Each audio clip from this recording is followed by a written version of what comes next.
எல்லாம் சிவன் செயல். நமச்சிவாய வாழ்க. நற்றுணையாத நமச்சிவாயவே. அருட்குருநாத பெருமான் திருவடிகள் போற்றி போற்றி. திருச்சிற்றம்பலம். இன்று விரண்மெண்ட நாயனார் குரு பூஜை. நம் விரண்மெண்ட நாயனாரை நம் நம்பியார்ற பெருமான் திருத்தொண்ட தொகையில் விரிபொழுசூர் குன்றையார் விரண்மிண்டர் கடியேர் என்று அருமையாக ஏற்றி போற்றி பாடியுள்ளார். நமது நம்பியாண்டா நம்பிகள் திருத்தொண்ட திரு அந்தாதியில் பேசும் ஆரூரனையும் பிரானவனாம் ஈசன் தனையும் புறகு தட்டு என்றவன் ஈசனுக்கு நேசன் எனக்கும் பிரான் மனைக்கே வீசும் பொருள் திரு செங்குன்றூர் மேய விரண்மிண்டனே என்று அருமையாக நம் விரண்மிண்ட நாயனாரை பற்றி திருத்தொண்ட திரு அந்தாதியில் நம்பியாண்டா நம்பிகள் அருமையாக பாடியிருக்கிறார். நம்முடைய தெய்வ செக்கொழா பெருமான் திருத்தொண்ட புராணத்தில் 11 பாடல்களாக நம்முடைய விரண்மெண்ட நாயனார் வரலாற்றை அருமையாக விரித்து கொடுத்து அருள் செய்திருக்கிறார்.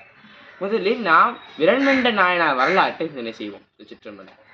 நம் விரண்மெண்ட நாயனார் மலைநாடு என்று அழைக்கப்படுகிற, இப்பொழுது கேரளா என்று அழைக்கப்படுகிற மலைநாடு, பெரிய புராணத்தில் மலைநாடு என்று குறிப்பிட்டலாம் தெய்வசேக்கர்.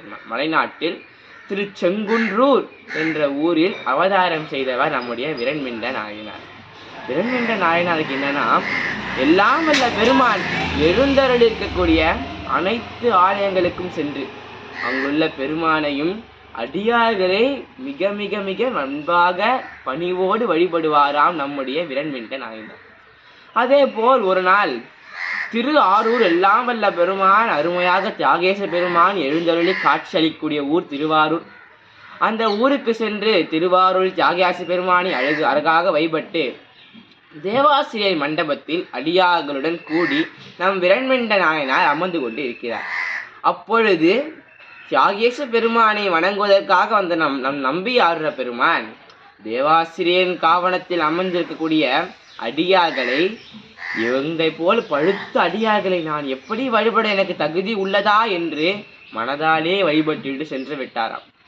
மனதால் வழிபட்டது நம்பி ஆளுக்கு தெரியும், எல்லாம் வல்ல பெருமானுக்கு தெரியும். ஆனால் விரண்மெண்ட நாயனாருக்கு அது தெரியாது.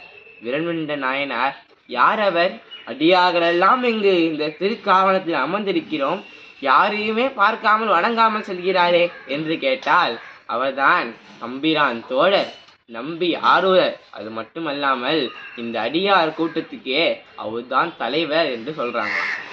அதை கேட்டு நாம் விரண்மெண்ட நாயனார், என்ன அடியார் கூட்ட தலைவராக இருந்தா, பெருமானுக்கே தோழராக இருந்தா அடியாரை வணங்காமல் சென்று விடலாமா? இப்படி அடியாரை புறக்கணித்து அடியாரை வணங்காமல் சென்ற நம்பி ஆரூரை பிறகு நான் அவரை ஒதுக்கி வைக்கிறேன் என்று சொல்கிறார். இவர் இடம் கொடுத்தது யார்? இந்த ஆரூர் தியாகேச பெருமான் தானே. அந்த பெருமானை நான் ஒதுக்கி வைக்கிறேன், அவரும் பிறகு என்று நம்பி ஆரூரையும் எல்லாம் வல்ல பெருமானையும் அடியார் கூட்டத்திலிருந்தே விலக்கி வைத்த பெருமான் நம்முடைய விரண்மெண்ட நாயனார்.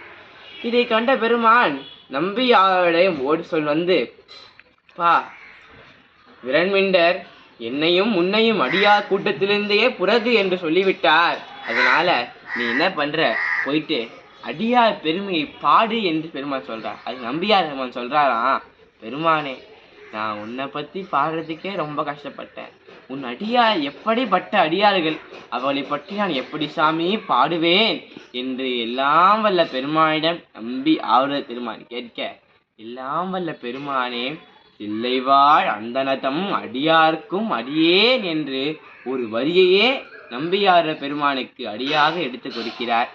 அந்த முதல் அடியை வைத்து கொண்டு நம்பியார பெருமான் திருத்தொகையை அருமையாக பாடினார். அதுதான் சொல்லுவாங்க நம் தெய்வ சேக்கிய திருத்தொண்ட புராணத்துல, ஞால முய்ய நாமுய்ய நம்பி சைவ நன்னெறியின் சீல முய்ய திருத்தொண்டர் தொகை பாட செழுமறைகள்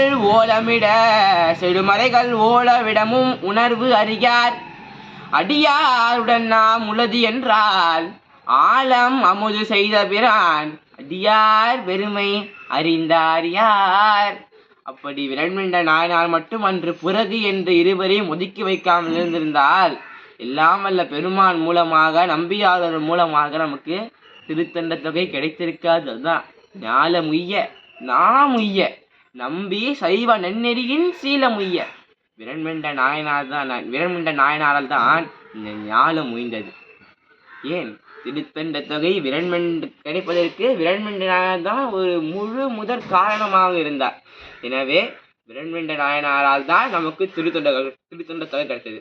திருத்தொண்ட தொகை மட்டும் நமக்கு கிடைக்கலன்னா திரு அந்தாதி இல்லை. இந்த பெரிய புராணம் அருமையான நூல், அடியார் பெருமையை முழுமையாக விரித்து அழகாக கூடக்கூடிய நூல். இந்த பெரியபா நமக்கு கிடைச்சிருக்காது. 63 நாயன்மார்கள் என்றால் யார் என்று நமக்கு தெரிந்திருக்காது. எனவே 63 நாயன்மார்களை பற்றி தெரிந்து கொள்வதற்கு ஒரு பெரிய காரணமாக இருந்தவர் நம்முடைய விரண்மெண்ட நாயனார். இன்று நாம் விரண்மெண்ட நாயனாரை குருபூசை. இந்த நாளில் நாம் அனைவரும் விரண்மெண்ட நாயனார் திருவடிகளை போற்றி போற்றி வணங்குவோம். தெய்வ சேக்கிழார் பெருமானுடைய அந்த 11 பாடல்களை அருமையாக மனம் உருகி எல்லாம் வல்ல பெருமான் திருவடிக்கு விண்ணப்பம் வைப்போம். எல்லாம் வல்ல பெருமான் திருவருளையும் விரண்மெண்ட நாயனாருடைய குருவருளையும் பெறுவோம். சிவாய நம. திருச்சிற்றம்பலம்.